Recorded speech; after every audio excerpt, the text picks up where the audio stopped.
Hello friends, আজকে আমরা বাংলা ব্যাকরণের যে গুরুত্বপূর্ণ অধ্যায়টি শুরু করেছিলাম কারক, সেই কারকের আরও বিস্তারিত শ্রেণীবিভাগগুলো সম্পর্কে জানব। পূর্ববর্তী ক্লাসে আমরা কর্তৃকারক সম্পর্কে বিস্তারিত আলোচনা করেছিলাম। আজকের ক্লাসে আমরা কর্মকারক সম্পর্কে বিস্তারিত আলোচনা করব। তো বিষয় হলো, আমরা সাধারণভাবে দেখছি যে কর্মকারককে কী বা কাকে দিয়ে প্রশ্ন করলেই কর্মকারক পাওয়া যায়। যেমন ধরা যাক, একটি উদাহরণ আমি বলি যে বাবা আমাকে বই কিনে দিলেন।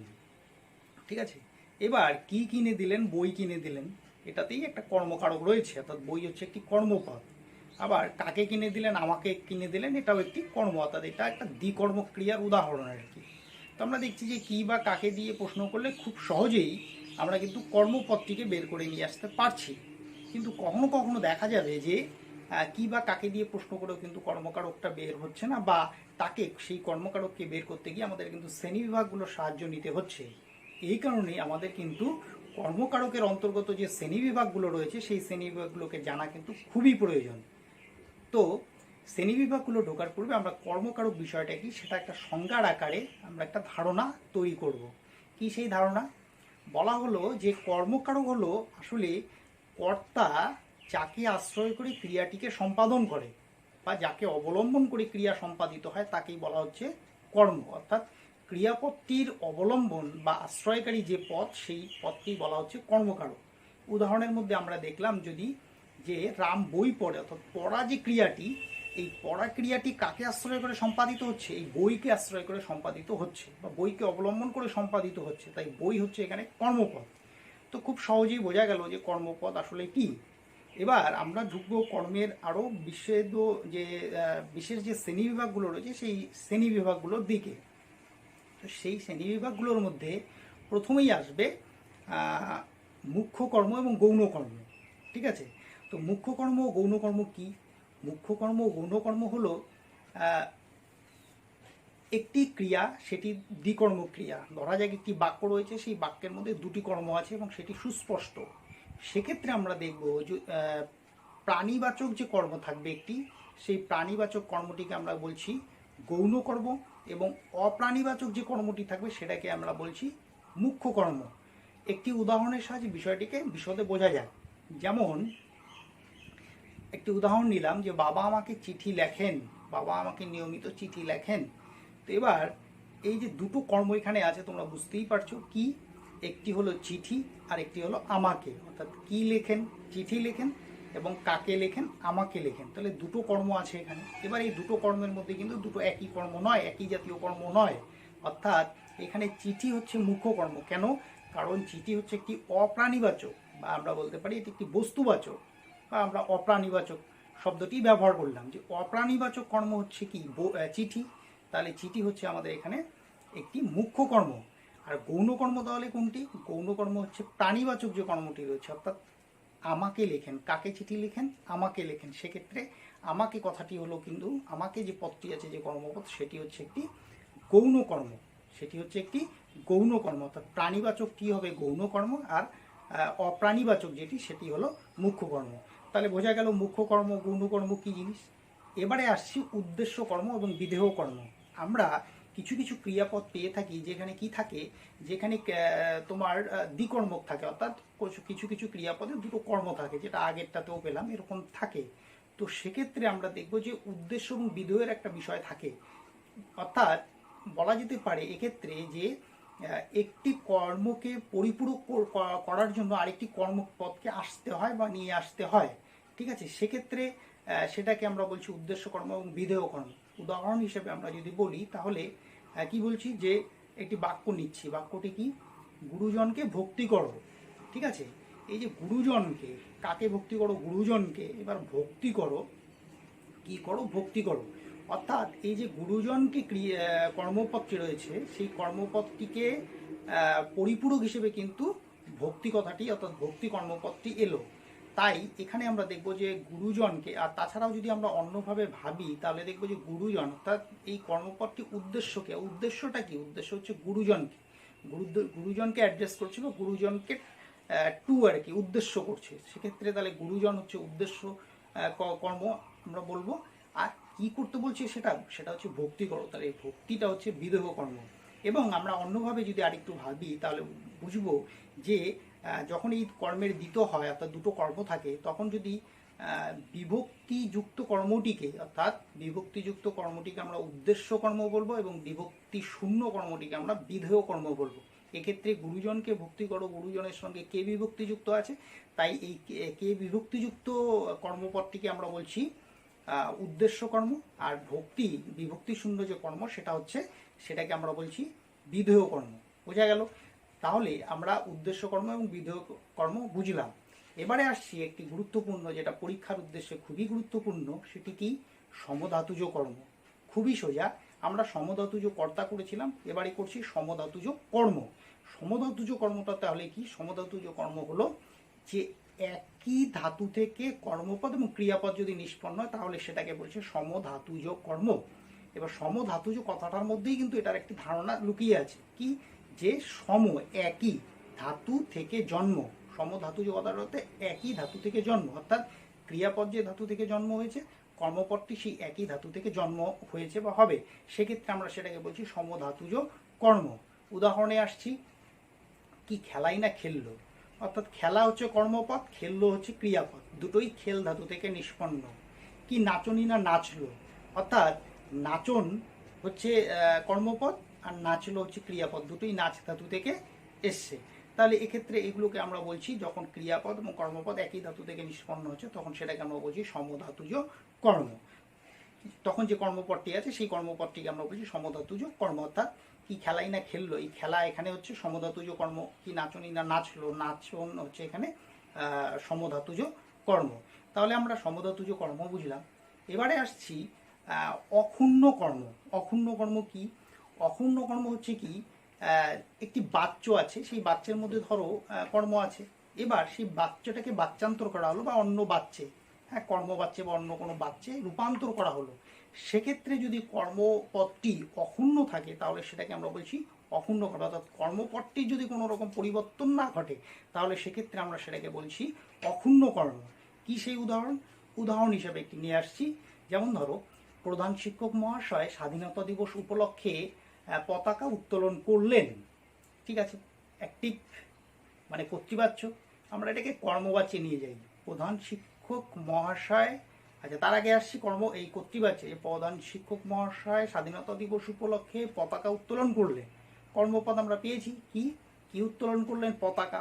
পতাকা হচ্ছে কর্মপদ। এবার এই যে কর্তৃবাচ্যটি রয়েছে সেটাকে আমরা কর্মবাচ্যে নিয়ে যাই। কি করব কর্মবাচ্যে আনলে? যে প্রধান শিক্ষক মহাশয় কর্তৃক স্বাধীনতা দিবস উপলক্ষে পতাকা উত্তোলিত হয়েছে বা উত্তোলিত হলো। তো এই যে পতাকা, অর্থাৎ কর্মবাচ্যে যখন আমরা যাচ্ছি তখনও কিন্তু পতাকাটা কিন্তু সেম থাকছে, অর্থাৎ পতাকা কর্মপদে কর্তৃবাচ্যেও পতাকা ছিল, কর্মবাচ্যেও পতাকা ছিল। সেক্ষেত্রে এই জাতীয় কর্মকে আমরা বলছি অক্ষুণ্ণ কর্ম। তো বন্ধুরা, বোঝা গেল আমরা 4টি শ্রেণী বিভাগ করলাম। এবারে আসছি উজ্জ কর্ম, অর্থাৎ সকর্ম ক্রিয়া। ক্রিয়াটি কিন্তু সকর্ম, কিন্তু কর্মপদটি উজ্জ থাকে, অর্থাৎ সেখানে কর্মের ধারণা থাকে কিন্তু সরাসরি বলা থাকে না। হ্যাঁ, রামবাবু লিখছেন, কিছু তো একটা লিখছেন, চিঠি হোক বা কিছু হোক, তাহলে এখানে কর্মপদ রয়েছে, তাহলে সেই কর্মপদটিকে বলছে উজ্জ কর্ম। পড়ছেন, তিনি সকাল থেকেই পড়ছেন বই বা কিছু, বা বই হলে কোন বই পড়ছেন, সাহিত্যের বই, বিজ্ঞানের বই ইত্যাদি ইত্যাদি থাকছেই। তো সেক্ষেত্রে আমরা এই কর্মপদটি এখানে উজ্জ। সকালবেলায় খেয়ে বেরিয়েছেন, এবার কিছু একটা খেয়ে বেরিয়েছেন, ওখানে খাদ্যবস্তু উজ্জ রয়েছে, তাহলে সেটাকে আমরা বলছি কিন্তু উজ্জ কর্ম। তাহলে বন্ধুরা, আমরা উজ্জ কর্ম বুঝলাম। এবারে আসছি কর্মে বিপ্সা। কর্মে বিপ্সা জিনিসটি কি? একটি কর্ম যখন দ্বিত হয়, দুবার আসে, বাক্যে যখন একটি কর্মপদ দুবার আসে তখন সেটাকে বলছি কর্মে বিপ্সা। উদাহরণে আসি। উদাহরণ কি? জনে জনে জেনে নেব দিল্লি কত দূর। জনে জনে জেনে নেব দিল্লি কত দূর। তাহলে কি হলো?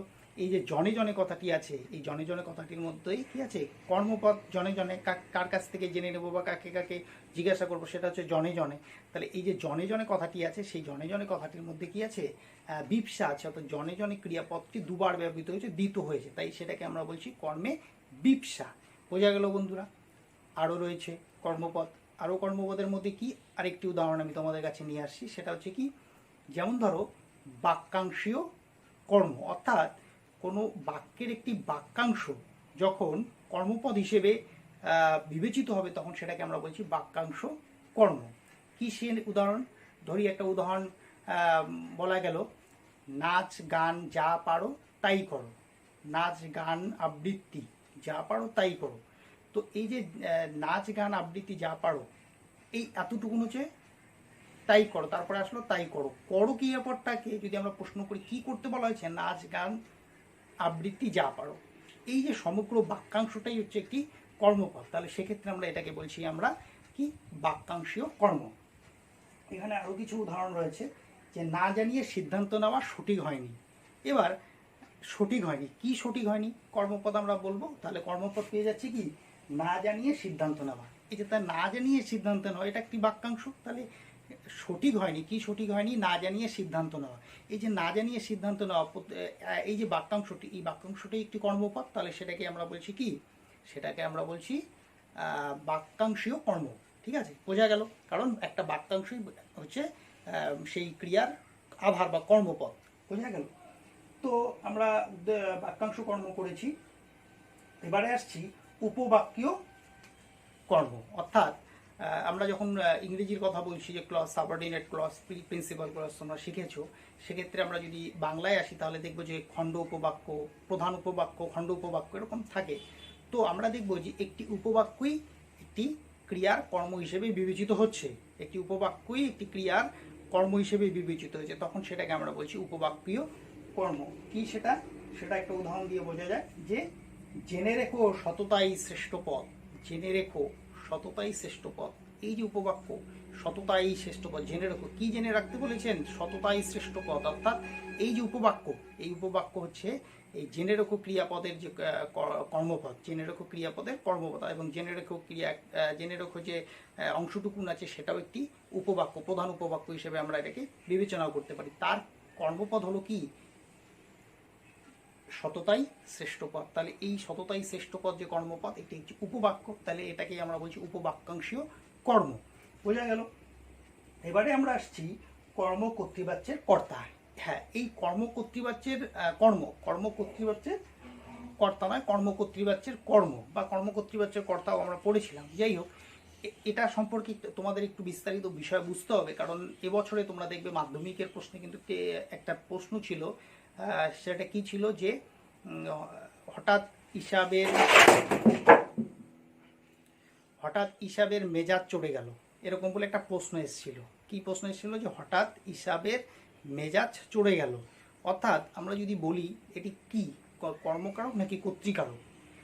এবার চড়ে গেল, হঠাৎ হিসাবের মেজাজ চড়ে গেল, চড়ে গেল হচ্ছে একটি ক্রিয়াপদ। বোঝা গেল? চড়ে গেল হচ্ছে একটি ক্রিয়াপদ, চড়ে গেল ক্রিয়াপদ। এই ক্রিয়াপদটি সম্পাদিত করছে বা এই কাজটি, চড়ে যাওয়ার কাজটি কে করছে? মেজাজ। সেক্ষেত্রে যদি আমরা দেখি এটা হচ্ছে একটি কর্তা, কারণ চড়ে যাওয়ার কাজটি সে করছে, কোনো ভুল নেই। আবার পক্ষান্তরে আমরা যদি দেখি যে এখানে মেজাজটা হচ্ছে কি চড়ে গেল, আমরা যদি বলি, কারণ আমরা জানি যে কর্তৃকারকও কি দিয়ে প্রশ্ন করে কর্তৃকারক পাওয়া যায়, কর্মকারকও কি দিয়ে প্রশ্ন করে পাওয়া যায়। তো এবার প্রশ্ন হলো, কিটাই তো আমাদের সব থেকে আধার হতে পারে না, আমাদের বুঝতে হবে যে কর্তৃ হচ্ছে ডুয়ার, কর্তা যে সে হচ্ছে ডুয়ার, সে কাজ করে, আর কর্ম হচ্ছে ক্রিয়ার আধার। কিন্তু হিসাবের মেজাজ চড়ে গেল, এই বিষয়টিতে তোমরা দেখতে পাবে যে দুটো সেন্সই আছে এখানে। অর্থাৎ মেজাজটাকে যদি কি চড়ে গেল, আমরা যদি মেজাজটাকে একটা কর্মের আধার ধরি সেটাতেও ভুল নেই। মেজাজ চড়ে গেল, মেজাজটাকে আমরা কর্মকারক করে দিচ্ছি। আবার অন্যদিক থেকে যদি দেখি যে চড়ে গেল, চড়ে যাওয়ার কাজটা কে করছে? মেজাজ করছে। অর্থাৎ মেজাজ এখানে কাজ করছে, ডুয়ার, তাহলে মেজাজকে আমরা কর্তৃকারকও করতে পারি। এবং সেক্ষেত্রে বলে রাখি যে দুটো যেটাই লিখেছো, কর্তৃকারক বা কর্মকারক, সেটাই কিন্তু সঠিক হয়েছে। ঠিক আছে, কারণ এখানে দুটোই হচ্ছে, কর্তৃকারকও হচ্ছে, কর্মকারক হচ্ছে, মানে মেজাজ এখানে একাধারে কাজও করছে আবার ক্রিয়ার আধার হিসেবেও বোঝাচ্ছে। তো এক্ষেত্রে আমরা এগুলোকেই বলছি কর্মকর্তৃবাচ্যের কর্তা বা কর্মকর্তৃবাচ্যের কর্ম। কারণ এখানে আমরা দেখব যে যদি আমি এই উদাহরণটাই বলি যে বায়ু বহিছে, অর্থাৎ এখানে আমরা যদি মানে কর্মের দিকে ঝুঁকি, ঠিক আছে, আমরা যে কোনো একটা দিলেই হচ্ছে আর কি। আমরা দেখলাম যে হিসাবের মেজাজ চড়ে গেল, সেখানে কর্মকারকই করি না কেন আর কর্তৃকারক কেন, দুটোই ঠিক। তো সেই দিক থেকে যদি আমরা যদি ধরো আমি হিসাবের মেজাজ চড়ে গেল এই উদাহরণটার মধ্যে দিয়ে আসি, এখানে যদি আমি এটাকে কর্মের দিকে ঝুঁকি, আমি কর্ম করব, তাহলে আমরা দেখব তাহলে এটার যুক্তিটা কি রকম দাঁড়াবে। এটার যুক্তিটা দাঁড়াবে যে এখানে যে ক্রিয়ার কর্তা নেই, কর্মটাই কর্তা হিসেবে কাজ করছে, তাই আমি এটাকে কর্ম বলে দিলাম। এবং এটাকে আমরা যদি আরও যদি আমাদের কাছে শ্রেণী বিশ্লেষণ নিচে ঢুকতে হয়, তাহলে আমরা সেটাকে বলবো যে এটি একটি তোমার হচ্ছে কর্মকর্তৃবাচ্যের কর্মকর্তৃবাচ্যের কর্ম, অর্থাৎ যেখানে যে ক্রিয়ার কর্তা নেই, কর্মই ক্রিয়ার কাজ সম্পন্ন করে, তাকেই আমরা বলছি কর্মকর্তৃবাচ্যের কর্ম। আবার পক্ষান্তরে আমরা যদি বলি যে ওখানে হিসাবের মেজাজটা হচ্ছে একটা নিজে, অর্থাৎ বস্তু হয়েও ও কি করছে, বা বস্তু বা একটা ধারণা, মেজাজ হচ্ছে একটা ধারণা বা একটা ফিলিংস আমরা বলতে পারি, অনুভূতি, তো সেটা হয়েও কাজ করছে। আমরা জানি যে শুধু মানুষই কাজ করে, কিন্তু এখানে একটি ধারণা বা একটি অনুভূতি কাজ করছে। সেক্ষেত্রে যেহেতু কাজ করছে, আমার কিন্তু বলা নেই যে মানুষই কাজ করতে হবে, সে মানে কর্তৃকারক করতে গেলে। তো সেক্ষেত্রে মেজাজ এখানে কাজ করছে, তাই আমরা মেজাজটাকে বলছি কি কর্তৃকারক, দুটোই ঠিক। অর্থাৎ কর্মকর্তৃবাচ্যের কর্তা করতে পারি বা কর্মকর্তৃবাচ্যের কর্ম করতে পারি। বায়ু বইছে, ঠিক একইভাবে কি বইছে, বহার কাজটা করছে কি বায়ু, তাহলে সেক্ষেত্রে আমরা সেটাকে কর্তৃকারকের আঙ্গিকে দেখব। আবার যদি কর্মকারকের আঙ্গিকে দেখি, তাহলে দেখবো যে না, এখানে যেহেতু কর্তা নেই, কর্মটি ক্রিয়া কর্তার অনুরূপ কাজ করছে, তাই আমরা এটাকে কর্মবাচ্যের কর্মকারক হিসেবেও বিবেচিত করতে পারি। তাহলে এটা নিয়ে কোনো ধোঁয়াশা থাকার কোনো জায়গা নেই। বোঝা গেল বন্ধুরা? তাহলে কারকের যে শ্রেণীবিভাগগুলো, সেই শ্রেণীবিভাগগুলো আমরা আজকে সুস্পষ্টভাবে আলোচনা করলাম। এর পরবর্তী কর্মকারকের যে শ্রেণীবিভাগগুলো, সেগুলো আমরা আলোচনা করলাম। এর পরবর্তী ক্লাসে আমরা আরও নতুন কোনো কারক নিয়ে আসবো। ততক্ষণ পর্যন্ত তোমরা অনুশীলন করতে থাকো, আরও বেশি উদাহরণগুলোকে নিয়ে বুঝতে থাকো। এবং বলে রাখি, এই ক্লাসটি শুধুমাত্র যেহেতু কারকের যে বিষয়, কারকের বিষয়টা শুধুমাত্র দশম শ্রেণীর জন্য নয়, দশম শ্রেণীর থেকে নিচে যে শ্রেণীগুলো রয়েছে সেখানেও এই কারকের বিষয়টি আছে। তোমরা এই ভিডিওগুলো অর্থাৎ ছোট ক্লাসের ছাত্রছাত্রীরাও যদি তোমরা দেখে থাকো, তাহলে সেটাও যেমন উপকারে আসবে, ঠিক তেমনিভাবে স্কুল সার্ভিস কমিশন এবং বিভিন্ন প্রতিযোগিতামূলক পরীক্ষা, যে সমস্ত পরীক্ষায় বাংলার ব্যাকরণের প্রশ্ন আসে, সেখানেও কিন্তু যদি কারকের প্রশ্ন থেকে থাকে বা কারকের সিলেবাস সেখানে থেকে থাকে, তাহলে কিন্তু তারাও, অর্থাৎ প্রতিযোগিতামূলক পরীক্ষার্থীরা, বিশেষ করে স্কুল সার্ভিস কমিশনের বাংলা বিষয়ে যারা পরীক্ষার্থী, তাদের ক্ষেত্রেও কিন্তু এটা উপকারে আসবে। তো আপনারা যারা স্কুল সার্ভিসের পরীক্ষার্থী আগামী দিনে, তারাও আমার চ্যানেলটিকে সাবস্ক্রাইব করবেন এবং এই ব্যাকরণের আপডেট পাওয়ার জন্য, নোটিফিকেশন পাওয়ার জন্য অবশ্যই লাইক, শেয়ার এবং কমেন্ট করবেন। তো বন্ধুরা, চলো আজকে এই পর্যন্তই। ধন্যবাদ।